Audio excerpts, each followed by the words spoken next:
All right. Hey, Rockin' Robin Kirby here. We're live at Rockstar Gallery at 5700 Northwest Central. We hope that all of you who are tuning in will come out or tell all your friends to tune in too. We're going to have a show from 1 to 5 today. Vina and I put this together, so say hi. Hey guys, how are you doing today?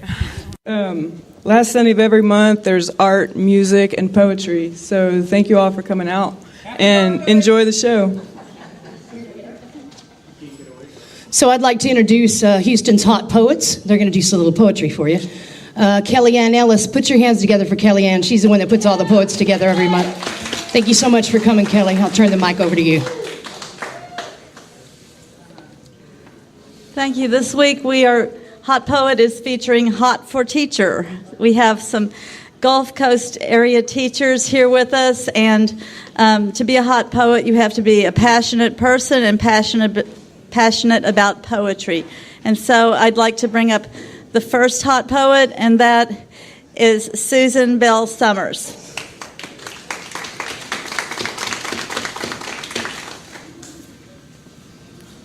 This is a great venue. If you're not here, you better get here. This is fantastic. The music, the art, everything is great, and I'm happy to be here. This is a country cousin, city cousin. She lived in a city near Washington, D.C., and I in rural South Georgia. I was 4, she was 3. I was little, but she was scrawny with the skinniest legs. She took dance lessons. I climbed trees. She was social and talkative. I was a loner and quiet. Her dark brown hair straight and smooth, mine lighter, wilder, tangled. She wore dresses and Mary Janes. I wore shorts and dirty feet. We played Barbies. She asked me to pass her the slacks. I didn't know what slacks were, so I suggested the red dress, which she said was too fancy for shopping at the mall. I didn't know what a mall was. The mall had an escalator. Have you ever ridden an escalator, she asked. You mean elevator, and of course I have. No, an escalator is a moving staircase. Well, that's ridiculous because stairs don't move. Even I knew that. Then she said Lello was her favorite color. I corrected her again. It was yeller, not Lello. I might not know mall or slacks, but I knew my colors, and on this count, she was wrong. I had had enough of her city talk. Grown-ups intervened as I dragged her down the hallway by her shiny hair. We became favorite cousins.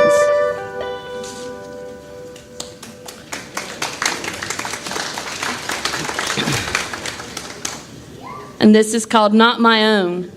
In a long gown and matching robe, just a touch of makeup, I'm beautiful in that moment and a woman. I have birthed a child and he is perfect.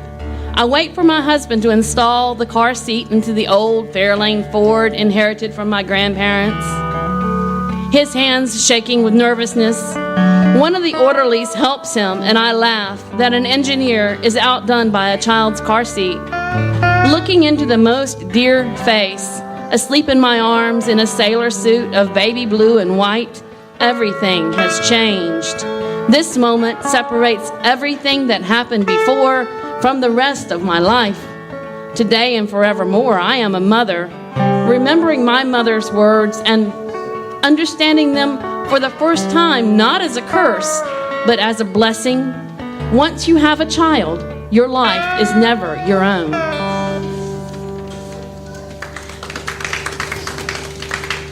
And now let's take a little trip to the ocean. This is a passionate poem of the ocean as a lover, landlocked. Your salt musk scent lingers in my clothing, and I remember your abrasive breath wind, crave your heat, the low moan of your voice, taking my words with a demanding shh. I remember how you crushed and tumbled me joyfully, again and again, wave upon wave, overpowered, embraced me, tried to drown me with enthusiastic affection, kept your mysteries hidden in depths and tides, and when I left, so reluctantly, you swept my footprints until no trace of me remained.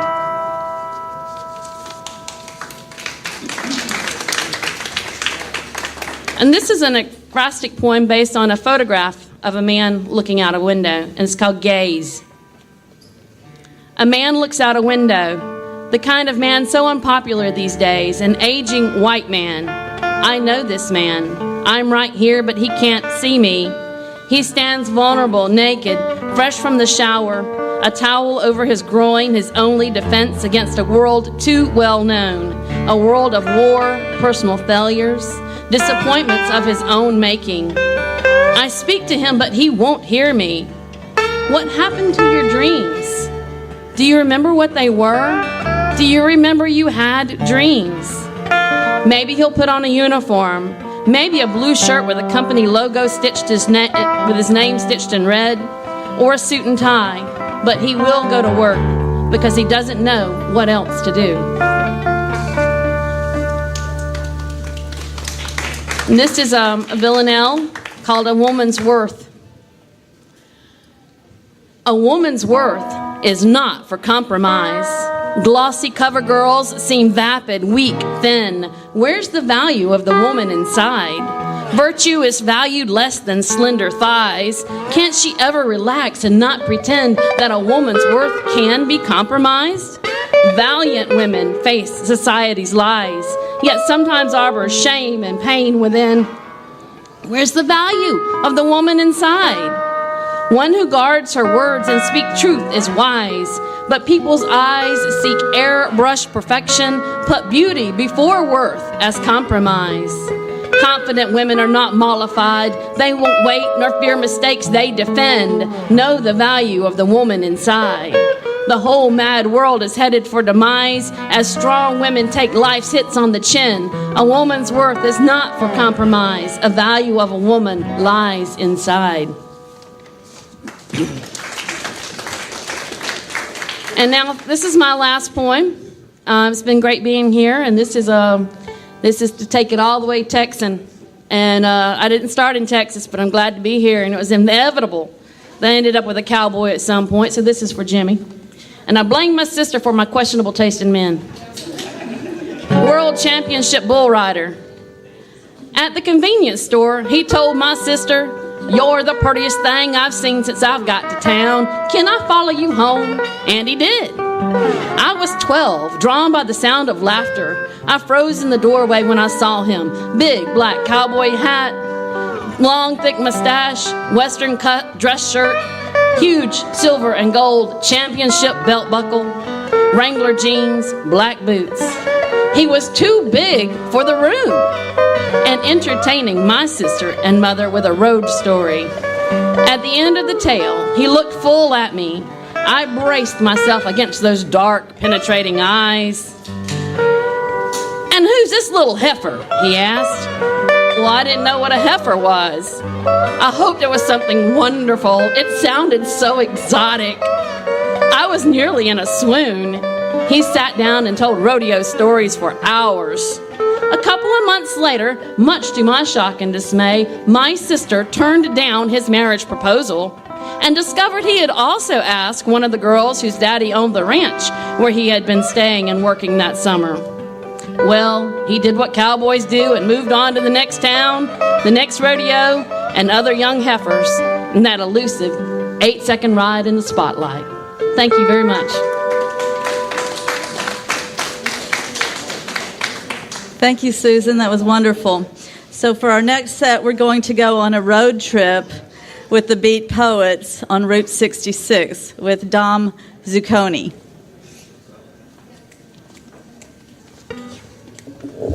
I guess I need to move this, yeah? Okay. Good. No. All right. Route 66, as many of us know, was famous for one song. It was also the route that everyone took who went west. Some of them took it back. Get hip to this. I woke up to naked stars, dreaming of Rilke's angels at Route 66, our dream road in pieces. I thought it would be something big, like a hydroelectric dam or the steel mills in Gary. It'd be barrel-chested and stink like tar, dandelions, and the first drag of a cigarette. That dreamy road kept curving, and suddenly there was flat in every direction as far as you could shoot a gun. We kept driving, and it curved down by river flats. Little trees bent down from holding on, bent over to the river. I swear I could hear Daddy speaking like he never died. Frankie Martaz, the Golden Pollock, took a left hook and gave up boxing. Drinking 7 and 7s at Teeny's, he says, California. Frankie was my godfather. He disappeared in a Bel Air's blue exhaust. The old man and me, top down, roaring St. Louis to Springfield. I wandered in Vachel Lindsay's bedroom where he was born and died drinking Lysol. The old man slept solid. All of Vachel's papers sat in cardboard boxes ready to go. Nowhere. His first retirement, my first real job. Road truth yelled into road noise. He says he never wanted his life to turn out the way it turned out. Only he read it like he was reading map directions. Crossed the Missouri border. Too exhausted to drive to the next town. There was only one room left and they wanted double. We get in the room and Sally opens up this leather case she says she found in her grandmother's attic. It was lined in perfect purple velvet and contained some purple ray gun Sally says were dreamed up by Edgar Crazy or somebody on the radio. It had special pockets for glass combs and applicators for oozing electric ozone into any areas that needed healing. Hell yeah, I said. She turned on that machine and oh brother. Sudden summertime, blues radio, Phantom 409 dog races. No one wins, only a ghost dime left riding on that American dream highway, thumbing to a golden state. Jack Kerouac took his mother on the bus. He bought her sandwiches and beers at every stop. That's the way the road takes. It leaves. A tired angel in a booth in a cafe, maybe Santa Rosa near Milagro. Maybe next to no place special with good hamburgers. Or it's fallen into that gray, green, brown, that long, empty shouldn't belong to anybody. I'm driving it too fast. The old road wears itself hollow like a snakeskin. Vacancies begging at King's Motor Court Inn. Not optimistic or even ironic. It's managed by a blank-faced widow from Mumbai. She rode in backwards with the hearse from L.A. When she looks at the sky over her night of New Mexico, she sees cigarettes glow in an empty bedroom. I see the old man in the olds, looking like he's for sale, driving on that vacation of loneliness to another city nobody needs. We started across that desert late enough. It was already cooling down a little. The road was straight as a string. After a few hours in the dark, Sally says, "Look, stars." I never knew there were so many damn stars. Both of us hung out the windows, driving along 80 miles an hour. I almost hit a truck. I was looking too. Closed fireworks stands, black cats made in the USA, the neon chief nobody knows what to do with. Gangs of old bitch riders on electric glides of almost brokens, having to bring their wives. Just west of Sunrise is a leatherette address book left in a phone booth. Old girlfriends penciled through, no new numbers. Frankie sold the house in San Bernardino for a small fortune. He's back in Ohio. His kid moved out to Amarillo. Anyway, she answered. She had tomatoes growing out back. Remember when that sound of nylon tires made that winter? Whoop, whoop, whoop, till I got around. I don't think I could fit in a sleeping bag now. My highway is glowing softer, a little visible. Yeah, that's a church with the siding all fallen off. Jesus will like it driving through, just enough to take a couple snapshots. We made it to Barstow, and I'm in a Texaco. Fill up and stretch my legs. I come back from the men's room and I notice the back bumper of the Pontiac is smeared with oil. The kid says, I'm down 1.5 quarts. Put it in.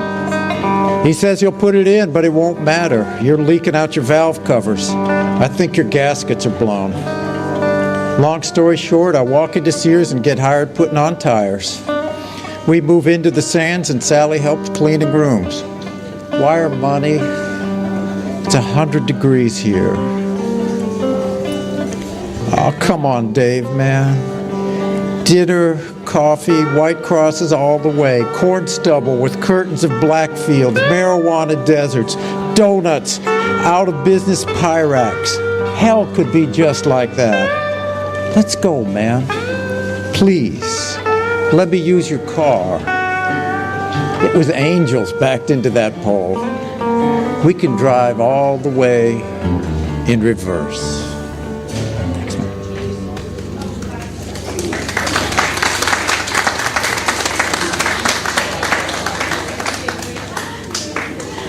Thank you, Dom. That was wonderful. And now we have Carrie Kornacki with something a little more modern. And she's taking us on an odyssey through time and through relationships.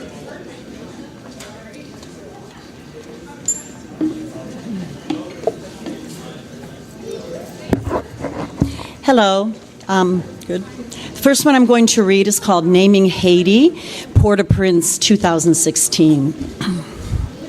I can feel Haiti, a great pounding in fisted trees, meridian wind, a spit of heat from the mouth of God, a rattle electric in that spirit place.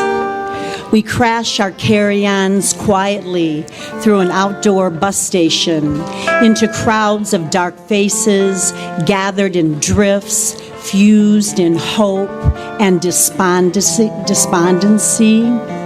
Milky-eyed old men sell bracelets from wrists they cannot see. Young men unroll canvases of mountain landscapes far away from this sprawling city, skin deep in disease.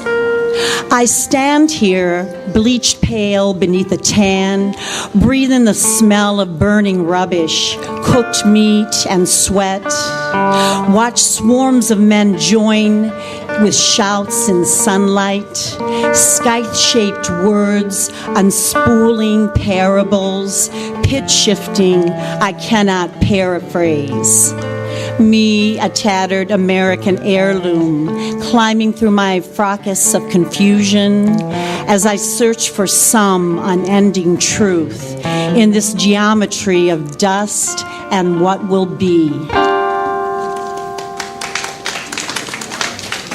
The second one I'm doing is called Hunger. She sits in fake leather blue, a chair at gate C6, her back to a window.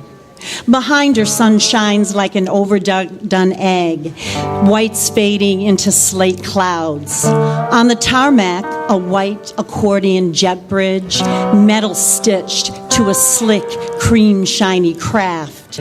String of gray thumbprints for windows, tail posing like a girl in stilettos.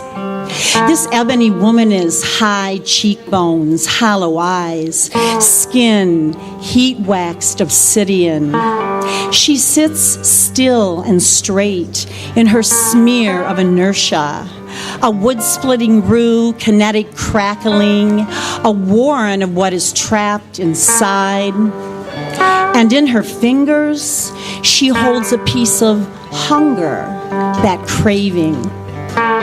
She stands now and walks away, all of her pouring into white cotton, tendrils of orange flurled, in pastel flames licking at sandaled feet.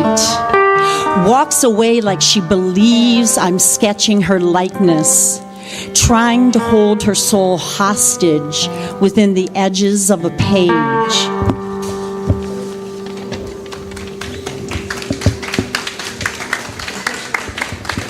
Next one I'm reading is called Metaphors or Mixed Metaphors on Commitment. A black hole with a yellow car chased me on my bike to my perfect man. I was manic then. Sausage and beans on mustard-colored plates, scratchy blues and the way he said things. Then everything got caught in my spokes, and I just fell. So he and I planted a word small as a gnat way down below our rocks.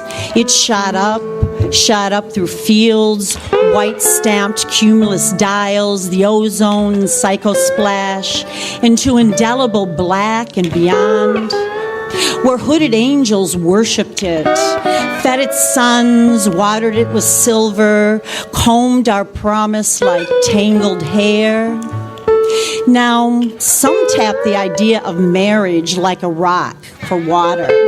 Stick out mad dog tongues, wait for some luscious elixir. But he and I, we tended our promise like a beanstalk, even on days when we knew we would not climb. Do I have time for this one? Okay. This next one is a very new one called Selling EI's River, or rather, Selling EI's Farm. An auctioneer's voice, high and steady, slices through pines and white fractures, bands of electric light, thick as the hand that touched away my childhood, made me keep a secret.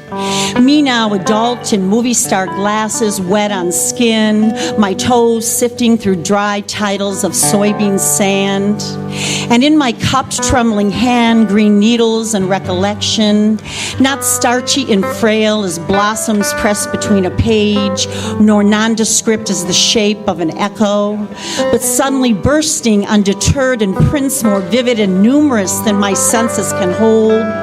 We bow our heads in Grandma EI's big white kitchen, our mouth our prayers over pink and black formica top table, filled with steaming plates of river-caught perch, fried okra, corn from lemon sun fields, and a bowl of red berries swimming in juice, a tower of white bread waiting for Grandpa's knife and mine thick with butter.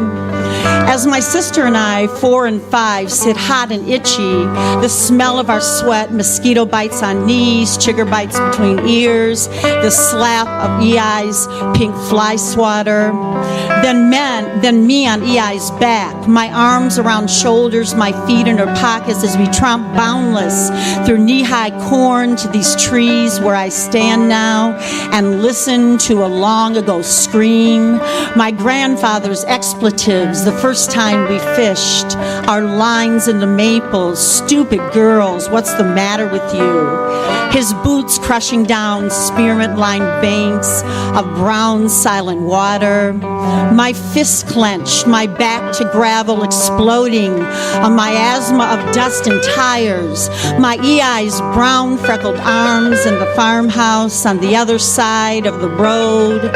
Those rockabye arms that still hold me, lift me out of this vat of everything ending, sparking in and out like a holy nimbus that touches the frame of memory, drowns out the unstoppable, sold of a voice.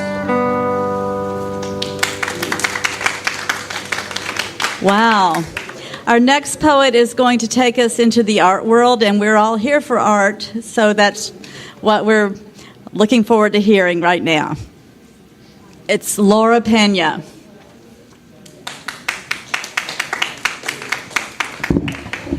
Good afternoon. Thank you all for being here. This first poem is called An Afternoon with Cy Twombly in Houston, Texas. I sit in the silent gallery, stare at the canvas and struggle to read scrawled words the artist covered up with layers of paint, allowing only a few to emerge from the depths, the birth of melancholy. In the quiet room, I inhale paint fumes still emanating